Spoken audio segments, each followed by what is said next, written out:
А зошто, Сашо, ти дозволуваш себе си да ме викнеш у емисија, да ме представиш на почетокот, дека ти е огромна чест што сум јас овде, а сега се понашаш толку неваспитано, како да си дојден од улица и не знаеш да поставиш конкретно прашање, него изиритиран од мојот однос на почеток, не знаеш да возвратиш со исти начин, него одиш на вреѓање. Дали е тоа домакински, дали е тоа во ред?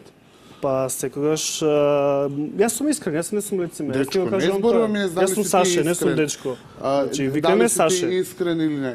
Можам да те викам и Петре, ако сакам, ја имам право на тоа. Значи Петре, такво понашање не можеш со мен. Во Америка постојат луѓе кои што се отворено кажуваат дека се геи и се парламентарци, значи членови се на парламентот.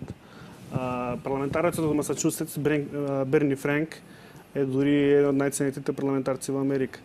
Во Америка постојат и видни водители на емисии на CNN, Андерсон Купер, на MSNBC Рейчел Медоу, кои што кажуваат дека се геи.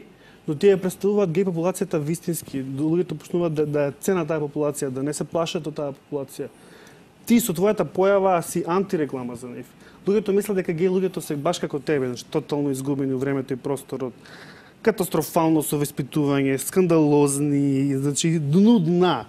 Дали може да те замолам, бидејќи имам многу пријатели што се геј, да се тргнеш од телевизорите, да те снема, дали може така да направиш на таква услуга, буквално да исчезнеш? Да се фатиш со некоја работа, да продаваш на пазар, на тезга, некој пипер, домати, нешто. Важно тргни се од медиумите. Јас знам дека сакаш да бидеш интересен и знам дека сакаш да оставиш не знам каков печаток, али излегуваш смешен. Мене си ми смешен. Прва работа, јас никогаш во животот се немам декларирано као геј. Една работа. Ти си превара, ти си општа превара. Ја дури навистина не верувам дека си геј, се надевам дека не си. Постојат дрес-кодери, постојат луѓе кои што се бават само од шоу-бизнис причини со себе ова. Али јас не сум научен на ваков начин на комуникација, како сега што ти комуницираш со мене, така да... Зашто не си навикнат така? Пошто си навикнат да одиш на емисии кои што ти прават лице, глумат лудил. Јас сум само искрен, ти го кажам мојот искрен став и мојата искреност тебе те фрапира. Разбираш? Не, значи, јас лично сматрам... Јас слушав за тебе разноразни ставови, дека ти си наистина тежок морон, кретен и не им верував. Се додека не те сретна вчера на кафе пиење и заклучив дека се оправа.